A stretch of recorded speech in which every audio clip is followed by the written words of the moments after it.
నమస్తే జిఎన్ఆర్ టీవీకి స్వాగతం. నేను శ్రీలత. బులెటిన్ల ముందుగా హెడ్లైన్స్ చూద్దాం.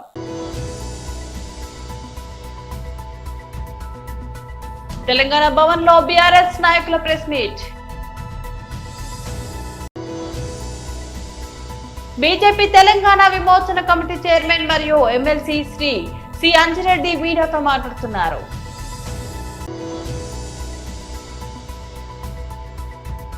వైఎస్ఆర్సీపీ నాయకులు ప్రెస్ మీట్.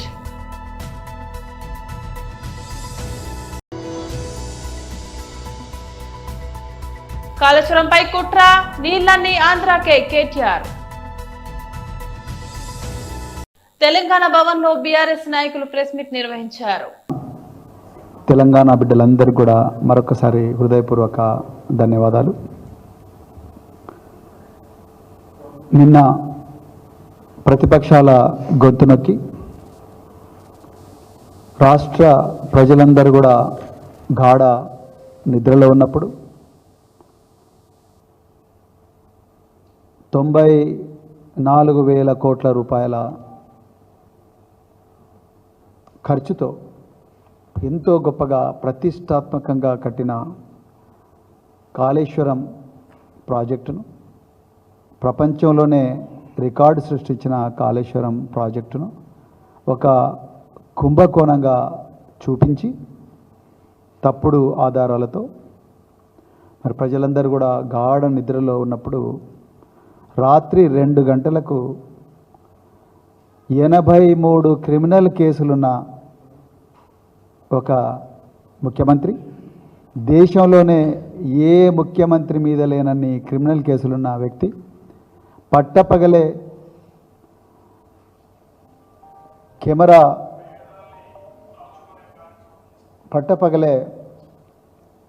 కెమెరాకు లంచం ఇస్తూ పట్టుబడ్డ వ్యక్తి రాత్రి 2 గంటలకు ఇంత ప్రతిష్టాత్మకమైన ప్రాజెక్టును ఒక నేరంగా చిత్రీకరించి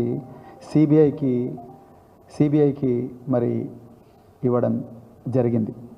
దీన్ని భారత రాష్ట్ర సమితి పూర్తిగా ఖండిస్తున్నది.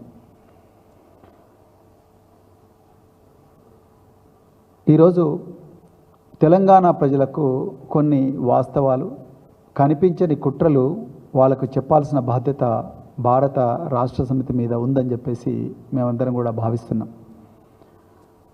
ఇది యాదృచ్ఛికంగా జరిగిన సంఘటన కాదు.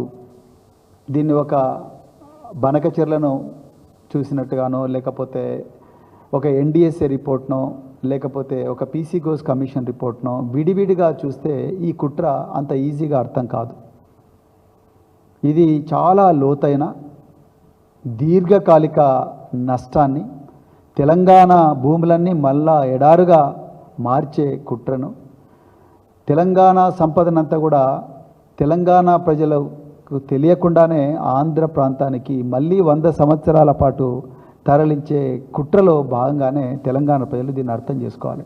ఏ విధంగా జరిగిందనేది నేను వివరిస్తాను.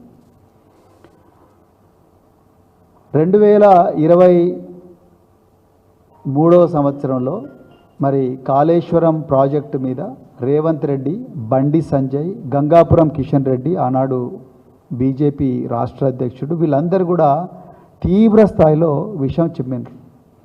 94,000 కోట్ల విలువైన ప్రాజెక్ట్ అయితే దీన్ని 1,00,000 కోట్ల కుంభకోణంగా చిత్రీకరించి అవసరం అనుకుంటే దాన్ని ఖతం చేయాలని చెప్పేసి ఆనాడు పబ్లిక్గా వీళ్ళు మీటింగులు పెట్టిండ్రు, పబ్లిక్గా చెప్పిండ్రు. కాళేశ్వరం ప్రాజెక్టు నిర్మాణం జరుగుతున్న సమయంలోనే ఆంధ్రప్రదేశ్లో ఇప్పుడు ముఖ్యమంత్రిగా ఉన్న నారా చంద్రబాబు నాయుడు గారు ఈ ప్రాజెక్టు వద్దు అని చెప్పి దాన్ని వ్యతిరేకించిన వ్యక్తి ఈరోజు ఆంధ్రప్రదేశ్లో మరి ముఖ్యమంత్రిగా ఉన్నాడు. బీజేపీ తెలంగాణ విమోచన కమిటీ చైర్మన్ మరియు ఎమ్మెల్సీ శ్రీ సి అంజిరెడ్డి మీడియాతో మాట్లాడుతున్నారు. ఏదైతే 10 సంవత్సరాలు నానబెట్టిందో, ప్రతి సంవత్సరము 8,000 ఉద్యోగాలు రిటైర్మెంట్ అయితే చాలామంది ఏమనుకున్నారంటే ఎట్టి పరిస్థితుల్లో 8,000 మెంబర్స్ 8,000 ఇంటూ 10 సంవత్సరాలు అంటే 8 లక్షల ఉద్యోగాలు రావాలి. ఆ ఉద్దేశంతోనే ప్రతి ఒక్కరూ చాలని అమౌంట్తోని ఎట్టి పరిస్థితుల్లో నేను ఉద్యోగం సాధించాలి, మా తల్లిదండ్రులను కష్టపెట్టొద్దనే ఉద్దేశంతోనే హైదరాబాద్కు వచ్చి గ్రూప్ 1, గ్రూప్ 2, గ్రూప్ 3, గ్రూప్ 4 కూడా ప్రతి ఒక్కరూ కోచింగ్ ఇచ్చుకుంటా చాలని అమౌంట్తోని ఒక్కో రూమ్లో నాకు తెలిసి ఇంచుమించుగా 10 మంది పడుకున్న దాఖలాలు ఉన్నాయి. చాలామంది నిరుద్యోగులు కూడా 5 రూపాయల భోజనంతో ఎవరు కనిపించకుండా భోజనాలు చేసి ఎట్టి బస్సులో ఉద్యోగం సాధించాలన్న ఉద్దేశంతో ఉన్నది. టీజీపీఎస్సీ ఏదైతే ఉందో దానిలో ఇప్పటి వరకు 30 లక్షల మంది ఎన్రోల్ చేసుకున్నారు. అదేవిధంగా ఎన్రోల్ చేసుకున్న వాళ్ళు బయట 15 లక్షల నుండి 20 లక్షలు ఉన్నారు. ఏ విధంగా ఉందంటే పెనవం తీసి పొయ్యిలో వేసినట్టున్నది. ఈ గత ప్రభుత్వం ఏదైతే చేయలేదో ఈ ప్రభుత్వం చేస్తాని. అదేవిధంగా మొన్న వీళ్ళు యూత్ డిక్లరేషన్ ఇచ్చిన తర్వాత ఈ యూత్ డిక్లరేషన్ ఎక్కడ అమలు చేయలేకపోయారు. యూత్ డిక్లరేషన్ ఏంటంటే గత ప్రభుత్వం ఇచ్చిన దానికి వీళ్ళు ఎట్టి పరిస్థితుల్లో 2 లక్షల ఉద్యోగాలు ఇస్తాను గిట మేనిఫెస్టోలో పెట్టండి. అదేవిధంగా ఎట్టి పరిస్థితుల్లో జాబ్ క్యాలెండర్ ఇస్తాను కూడా 2 లక్షల ఉద్యోగాలు ఇస్తాను గిట అసెంబ్లీలో ప్రవేశపెట్టారు. దీంట్లో మార్చి నుండి ఏప్రిల్ లోపల ఏ విధంగా ఉద్యోగాలు అవుతున్నాయో ఈ ఉద్యోగాలు ఇస్తామని కూడా కమిట్మెంట్ చాలా నిరుద్యోగులు అందరూ హ్యాపీగా ఫీల్ అయ్యారు. ఒకటే ఉద్దేశం ఏంటంటే ప్రతి ఒక్కరూ నేను ఇస్తున్నా అని చెప్పడంతో గత ప్రభుత్వం ఏదైతే ఇచ్చిందో ఈ గత ప్రభుత్వాన్ని 48,000 ఉద్యోగాలు ఇచ్చారు. అదేవిధంగా ఈ ప్రభుత్వం కేవలం 13,000 ఇచ్చి చేతులు దులుపుకున్నాయి. వాళ్ళకు అపాయింట్మెంట్ ఆర్డర్ ఇచ్చి మేము మా అకౌంట్లో వేసుకుందామని ప్రపోజల్ పెట్టారు. ఒక అతను చెప్తాడు 60,000 ఉద్యోగాలు ఇచ్చినని, ఇంకో అతను చెప్తాడు 65,000 ఉద్యోగాలు ఇచ్చినని. అదేవిధంగా ఇంకో అతను బట్టి విక్రమార్క గారు చెప్తారు 70,000 ఉద్యోగాలు ఇచ్చినని. దీంట్లో శ్రీధర్ బాబుకు పొందలేదు, బట్టి విక్రమార్క గారు పొందలేరు. తర్వాత బీసీ మంత్రి గారు పొన్నం ప్రభాకర్ గారు 1,00,000 ఉద్యోగాలు ఇచ్చిన ఉంటారు. మరి ఎక్కడ ఇచ్చిరో నేను సవాల్ విసురుతా ఉన్నా. ఎక్కడ రమ్మంటే అమరవీర స్థూపం దగ్గరికి నేను వస్తాను. మీరు ఇచ్చిన ఉద్యోగాలు ఎన్ని, నోటిఫికేషన్ ఎన్ని ఇచ్చిరో దానికి సవాల్ విస్తున్నా. సవాల్ స్వీకరిస్తే నేను ఏడికి రమ్మంటే అడిగి వస్తాను. వైఎస్ఆర్సీపీ నాయకులు ప్రెస్ మీట్. మహిళలకు ఇచ్చేవారు, ఒక పథకం ఇస్తే అది మహిళల పేరుతో ఇచ్చేవారు. అలాగే ఒక పదవుల్లో కూడా మెజారిటీ పదవులు మహిళలకే ఇచ్చిన పరిస్థితి మనం చూసాం.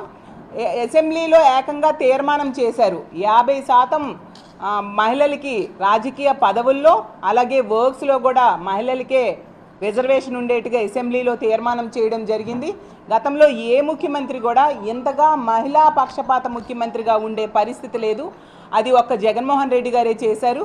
ఈరోజు తీసుకుంటే కూటమి ప్రభుత్వం మహిళల్ని ఎన్నికల టైంలో జగనన్న కంటే ఎక్కువ మేలు చేస్తానని మభ్యపెట్టి ఓట్లు వేయించుకొని 164 సీట్లతో అధికారంలోకి వచ్చి నెట్ట నిలువుగా ఈరోజు మోసం చేయడం జరిగింది. 15 నెలలైనా ఏ ఒక్క పథకం కూడా సరిగ్గా అమలు చేయని పరిస్థితి మనం చూస్తూ ఉన్నాం.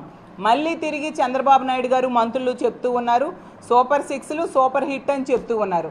వాళ్ళకి నేను ఒకటే ప్రశ్నిస్తూ ఉన్నాను, మరి మహాశక్తి అనే పథకం పెట్టారు ఆడబిడ్డ నిధి కింద.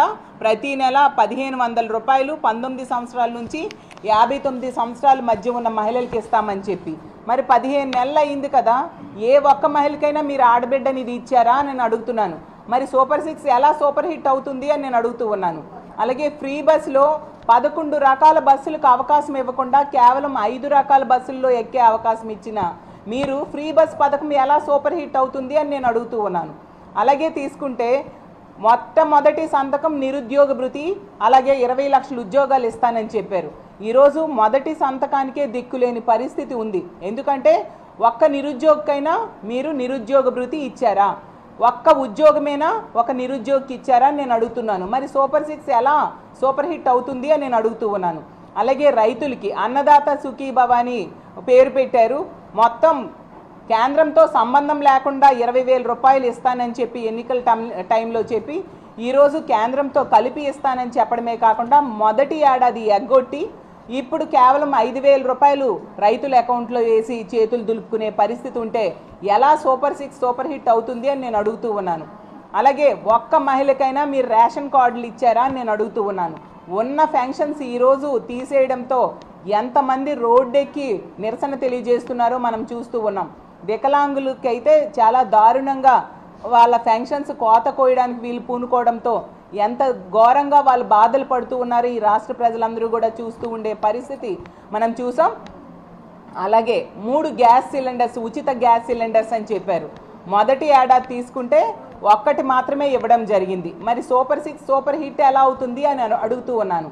అలాగే తల్లికి వందనం, గతంలో జగన్మోహన్ రెడ్డి గారు అమ్మఒడి అనే పథకాన్ని ప్రవేశపెట్టి టెన్షన్గా పిల్లల కోసం తల్లి అకౌంట్లో డబ్బులు వేసి వాళ్ళ చదువుకి డ్రాప్ అవుట్స్ కాకుండా ఉండడం కోసం ఆ పథకాన్ని తీసుకొస్తే దానికి కాపీ కొట్టి ప్రవేశపెట్టిన మీరు కాళేశ్వరం ప్రాజెక్టు దర్యాప్తును సిబిఐకి అప్పగించాలనుకోవడం వెనుక భారీ కుట్ర దాగి ఉందని తెలంగాణ జీవనాడి అయిన ఈ ప్రాజెక్టును శాశ్వతంగా మూసివేసి గోదావరి జలాలను ఆంధ్రప్రదేశ్ కు తరలించేందుకే సీఎం రేవంత్ రెడ్డి ప్రయత్నిస్తున్నారని బీఆర్ఎస్ వర్కింగ్ ప్రెసిడెంట్ కేటీఆర్ తీవ్ర ఆరోపణలు చేశారు. రాష్ట్ర ప్రభుత్వం తీసుకున్న ఈ నిర్ణయానికి వ్యతిరేకంగా రాష్ట్ర వ్యాప్తంగా 2 రోజుల పాటు ఆందోళనలు చేపట్టాలని ఆయన పార్టీ శ్రేణులకు పిలుపునిచ్చారు. ఈ మేరకు పార్టీ నేతలతో సోమవారం ఆయన టెలికాన్ఫరెన్స్ నిర్వహించారు. ఈ సందర్భంగా కేటీఆర్ మాట్లాడుతూ కాళేశ్వరం ప్రాజెక్టు విచారణను సిబిఐకి అప్పగించాలనుకోవడం అంటే దానిని పూర్తిగా మూసివేయడమేనని అన్నారు. ఇది కేవలం కేసీఆర్ పై జరుగుతున్న దాడి కాదు, తెలంగాణ ప్రయోజనాలను దెబ్బతీసి కాళేశ్వరాన్ని ఎండగట్టి మన నీటిని పక్క రాష్ట్రాలకు తరలించే పెద్ద కుట్ర అని ఆయన విమర్శించారు. కాంగ్రెస్ బీజేపీ కలిసి ఈ కపట నాటకం ఆడుతున్నాయని, ఈ 2 పార్టీల కుట్రలను సమర్థంగా ఎదుర్కొంటామని స్పష్టం చేశారు. నిన్నటి వరకు సిబిఐని వ్యతిరేకించిన రేవంత్ రెడ్డి ఒక్క రోజులోనే మాట మార్చడం వెనుక ఉన్న శక్తులు ఏంటో ప్రజలకు తెలియాలని కేటీఆర్ డిమాండ్ చేశారు. కేంద్ర ప్రభుత్వంతో కలిసి రాష్ట్ర కాంగ్రెస్ సర్కార్ తెలంగాణ ప్రయోజనాలకు గండి కొడుతుందని ధ్వజమెత్తారు. తమకు కేసులు విచారణలు కొత్త కాదని, ఏ ఏజెన్సీతో విచారణ జరిపించినా భయపడేదే లేదని ఆయన తేల్చి చెప్పారు.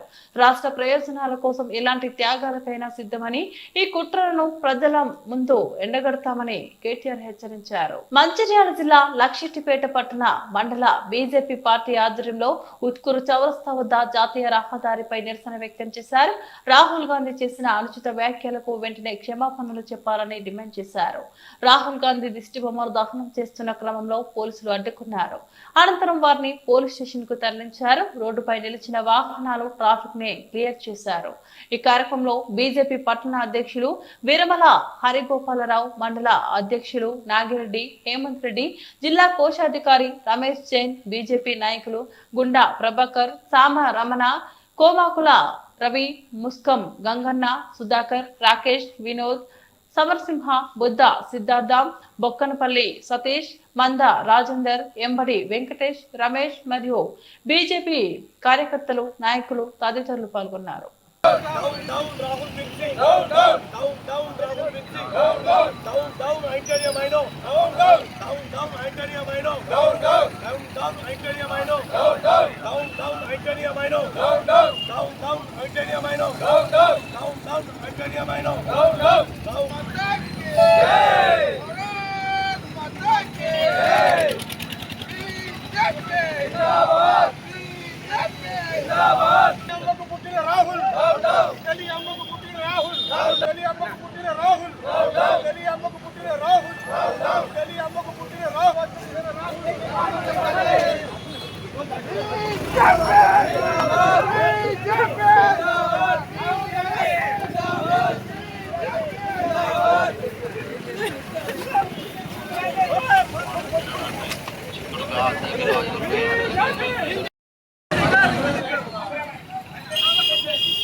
రాహుల్ గాంధీ వెంటనే క్షమాపణ చెప్పాలి.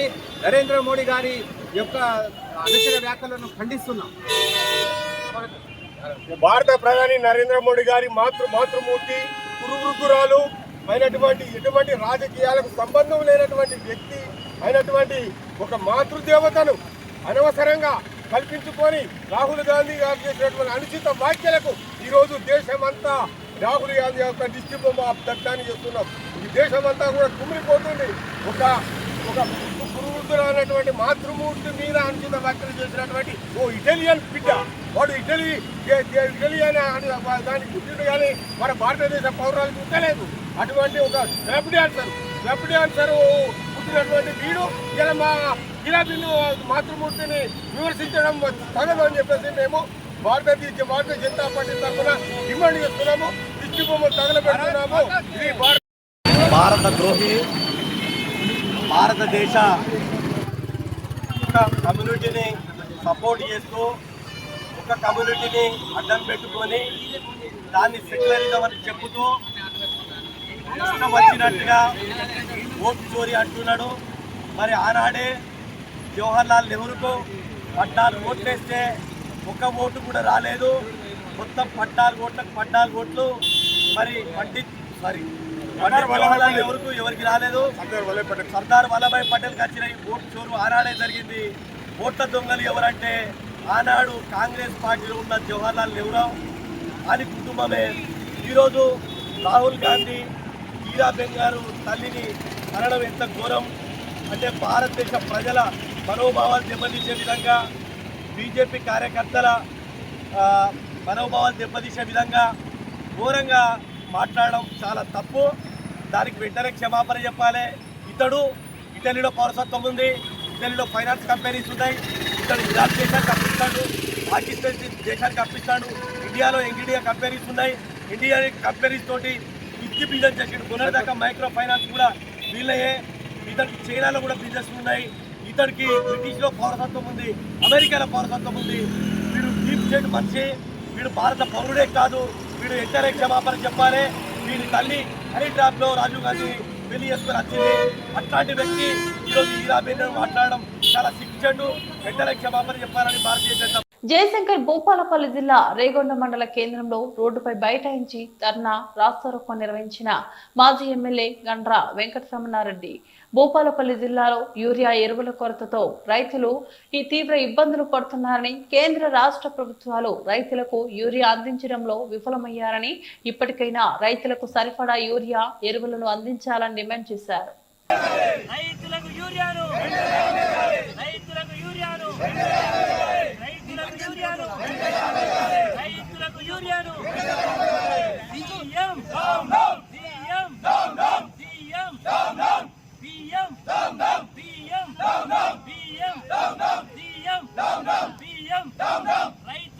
యూరియా వెంటనే, రైతులకు యూరియా వెంటనే,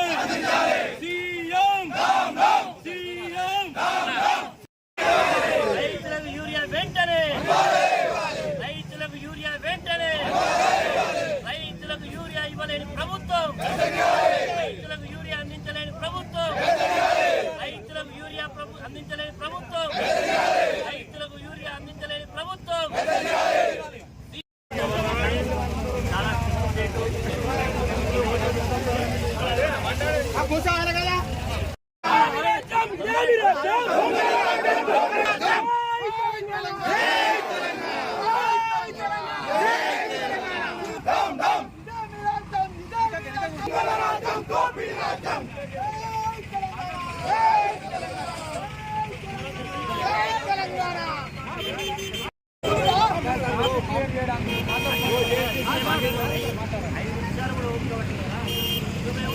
సమస్య ఉంది, రిజిస్టర్ చేయడానికి ఇస్తున్నాం.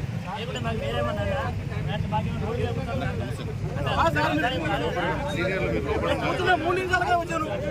బులెటిన్ ముగించే ముందు మరోసారి హెడ్లైన్స్ చూద్దాం.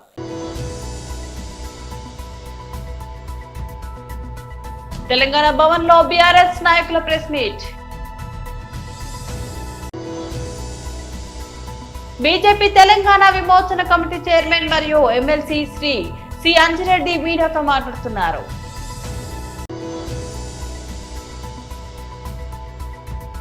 వైఎస్ఆర్సీపీ నాయకులు ప్రెస్ మీట్.